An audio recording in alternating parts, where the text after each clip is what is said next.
नमस्कार, आप देख रहे हैं पंच न्यूज एनसीआर और मैं हूं आपके साथ मानवी ठाकुर। शुरुआत करते हैं आज की खास खबरों से।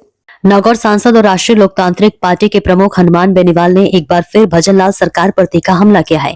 उन्होंने कहा कि राजस्थान में भ्रष्टाचार और अराजकता का आलम है। राजस्थान के 2 साल बर्बाद हो गए। इस दौरान भ्रष्टाचार का खुला खेल खेला गया। मुख्यमंत्री का सरकारी अधिकारियों पर कोई नियंत्रण नहीं है, जो ये साबित करता है कि राज्य सरकार का कोई अस्तित्व नहीं रह गया है। वे जोधपुर सर्किट हाउस में मीडिया से बातचीत कर रहे थे। उन्होंने राजस्थान में बीजेपी के भीतर नेतृत्व संकट पर भी चिंता जताते हुए कहा कि बीजेपी के लिए एक और बड़ी समस्या यह है कि अगर भजनलाल शर्मा को हटाया जाता है तो उनका स्थान कौन लेगा। पार्टी के पास इस सवाल का जवाब नहीं है। राजस्थान के वर्तमान स्थिति को लेकर बेनीवाल ने कहा कि राजस्थान किस दिशा में जा रहा है, यह समझ से परे है। भारतीय जनता पार्टी ने जिन मुद्दों पर सत्ता में आने का दावा किया था, वे मुद्दे अब पूरी तरह से भुला दिए गए हैं। राज्य में कानून व्यवस्था की स्थिति बिगड़ चुकी है, लेकिन कोई इसे संभालने वाला नहीं है।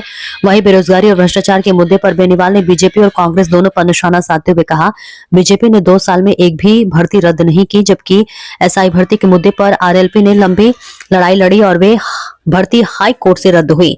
कांग्रेस सरकार के किए गए घोटालों पर बीजेपी ने पर्दा डालने का काम किया है। दोनों पार्टियां एक दूसरे को लूटने में लगी है। राजस्थान में जल्द ही बड़ा आंदोलन करने की बात करते हुए बेनीवाल ने कहा कि हम जल्द ही राज्य की राजधानी को घेरेंगे और युवाओं को और किसानों के मुद्दों को पर संघर्ष करेंगे। अगर आज चुनाव हो जाए तो बीजेपी की सीटें नहीं आएंगी।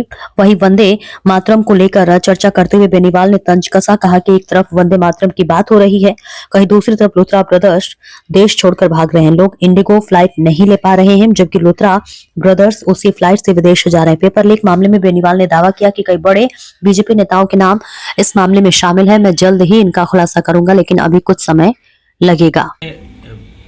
जो मातरम की चर्चा है उसके अंदर मैंने भी भाग लिया, लेकिन आप एक तरफ तो वंदे मातरम की चर्चा करा रहे हो और दूसरी तरफ आपके पार्लियामेंट के अंदर इंडिगो फ्लाइट उड़ नहीं रही थी लोगों के लिए, और वो जो लूथरा ब्रदर्स गोवा के अंदर जिनका नाइट क्लब था जिसमें 27 से ज़्यादा लोग मारे गए, उनके लिए इंडिगो ने विशेष उड़ान दी। एक तरफ तो राष्ट्रगीत की चर्चा हो रही है और इंडिगो उड़ा के ले जा रहा है उनको, अब उनको पकड़ के ला रहे हैं। तो ये आप देखिए इंडिगो का ये कहना कि पॉलिटिकल पार्टियों को फंडिंग करता है, तो कहीं न कहीं फंडिंग का ही मामला होगा, जिसकी वजह से मिनिस्ट्री और देश चुप रहा। और राष्ट्रगीत उस समय जिसको हमने राष्ट्रगीत का दर्जा दिया, उस वक्त की सुनहरा भारत होगा, सोने की चिड़िया होगा, लेकिन अब तो सुनहरा भारत लूट रहा है और कांग्रेस मौन है। कांग्रेस के पास मुझे लग रहा है कि इनको जैसे ही कांग्रेस वाले विरोध करते हैं, कहीं न कहीं बीजेपी वालों को डरा देते हैं, ईडी-सीबीआई का डर दिखा के, तो ये बेचारे चुप हो जाते हैं। यही कांग्रेस पार्टी की स्थिति देश के अंदर है।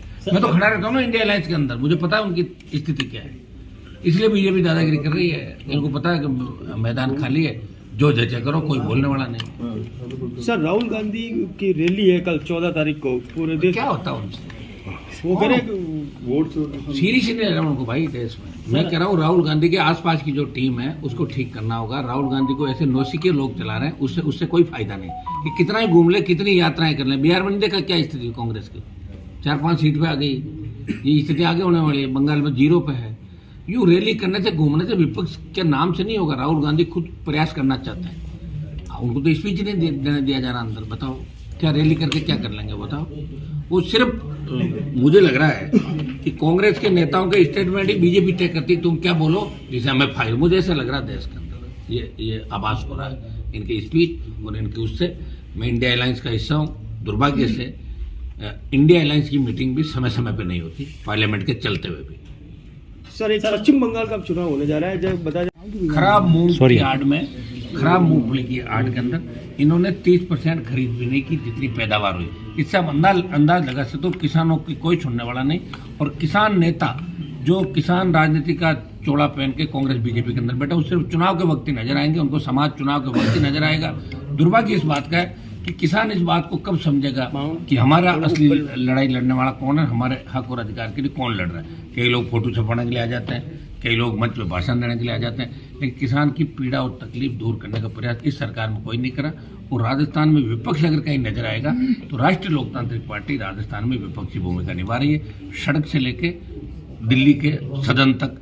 और बीकानेर के अंदर 29 अक्टूबर को जो हमारी रैली, उसने साबित कर दिया कि 2 लाख से ज़्यादा लोग, जब उस सीजन के अंदर खेती के अंदर बहुत बड़ा काम था, फिर 2 लाख बुजुर्ग, जवान, किसान सर्व समाज आशीर्वाद देना आया और ये कहा कि 28 के अंदर आरएलपी को हम तीसरे विकल्प के रूप में चुनेंगे राजस्थान के अंदर। ये भजनलाल सरकार का फेल्योर है। चाहे रथ रवाना करे, चाहे गाड़ियाँ रवाना करे, चाहे घोड़े करे, ऊँट करे, आज अगर चुनाव हो जाए तो भजनलाल के 11 विधायक भी राजस्थान में चुन के नहीं आएंगे। सर राष्ट्रगीत की जो सर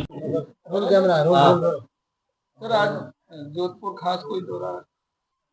देखिए, जोधपुर के अंदर हमेशा राष्ट्रीय लोकतांत्रिक पार्टी समय समय में कार्यक्रम भी करती है और बाड़मेर, जोधपुर, नागौर, बीकानेर ये इलाके, सीकर, ये राष्ट्रीय लोकतांत्रिक पार्टी के गढ़ है। और जोधपुर में से नजदीकी हवाई अड्डा भी जोधपुर का पड़ता है। तो मैं जोधपुर आज कार्यकर्ताओं से मुलाकात करने के साथ साथ कुछ जोधपुर जिले के अंदर कार्यक्रम थे, उनको अटेंड करने के लिए मैं जोधपुर के अंदर आया। 2 साल पूरे हो गए, रथ रवाना किए गए हैं। देखिए, ये 2 साल जिस तरह राजस्थान बर्बाद हुआ और खुला खेल राजस्थान के भ्रष्टाचार का खेला गया। मुख्यमंत्री जी को कुछ भी पता नहीं। पहले शेखर अग्रवाल फाइल साइन करवाते थे, लास्ट पन्ना खोल के उनको देते थे और उसमें भजनलाल ही लिख देते थे। और जिस तरह भजनलाल जी का नियंत्रण सरकार पे, मंत्रियों पे, ब्यूरोक्रेसी पे होना चाहिए, वो नियंत्रण खत्म हो गया। दिल्ली से सरकार चल रही है और अब दिल्ली वालों के सामने सबसे बड़ी दिक्कत है, हटाए तो बनाए किसको। दिल्ली वाले सब नाराज है, परेशान है। जिस तरह इनके बयान आ रहे हैं, जिस तरह की नासमझी कर रहे हैं, जिस तरह नौसिखिए लोगों से घिर गए, चारों तरफ सीएम रेजिडेंस और सीएमओ ऐसे लोगों से घिरा हुआ है जिनको वार्ड पंच का भी नॉलेज नहीं, वो मुख्यमंत्री को चला रहे हैं। इससे आप अंदाज लग सकते हो राजस्थान किस दिशा में जा रहा है। और भारतीय जनता पार्टी जिन मुद्दों को लेकर सत्ता के अंदर आई थी, सबसे बड़ा मुद्दा था पेपर लीक, आरपीएससी का पुनर्गठन और युवाओं की बेरोजगारी और law and order Ashok Gehlot सरकार के समय जो बिगड़े थे, ये प्रमुख मुद्दे थे। लेकिन बीजेपी ने आने के बाद 2 साल के अंदर एक भी भर्ती रद्द नहीं करी। जो एसआई भर्ती थी उसके अंदर हमने लंबी लड़ाई लड़ी और उसके बाद एसआई भर्ती हाई कोर्ट से रद्द हुई। और उसके बाद सीएम का ये बयान आया कि हम इस भर्ती के जो हाई कोर्ट का आदेश है उसका हम स्वागत करते हैं और हमारी वजह से ही हमारी एजेंसियों ने फर्जी थानेदार पकड़े और इसलिए भर्ती रद्द हुई, हम आगे अपील नहीं करेंगे। 2.5 महीने बाद सरकार ने भर्ती को वापस रखने की अपील की।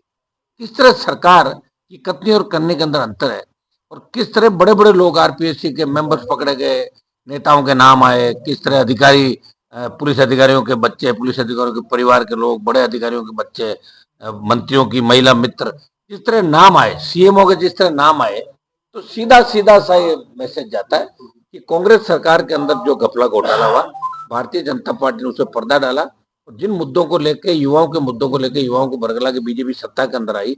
हाँ, 2 साल जरूर हो गए, लेकिन अगर यही स्थिति रही तो अब की बार जो 21 का रिकॉर्ड कांग्रेस ने बनाया था पिछली बार, वो भजनलाल 21 का रिकॉर्ड तोड़ गए। ये भारतीय जनता पार्टी 11 और 15 पर आ जाएगी जब 28 का चुनाव होगा।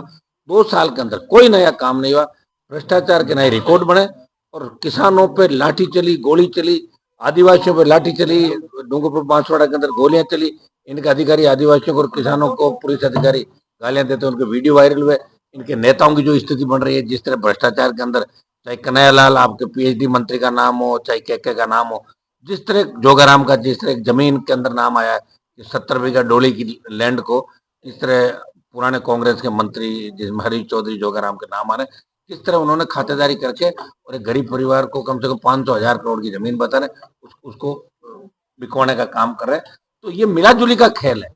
भारतीय जनता पार्टी वो नहीं रही जो पुराने जमाने के अंदर हुआ करती। वसुंधरा जी का आने के बाद जिस तरह बीजेपी का बिगाड़ा हुआ और भजनलाल जी ने उसके ताबूत में अंतिम कील ठोक दी। अब मुझे लग रहा है कि बीजेपी राजस्थान से कहीं चली नहीं जाए। अगर यही हालात रहे तो 28 में पता लगे कि भाजपा 3rd नंबर पे और मुकाबला किसी और के बीच हो रहा है। 2 साल सुनिए मेरी बात, 2 साल ये जीरो पे रहे, 2 साल कुछ भी नहीं हुआ।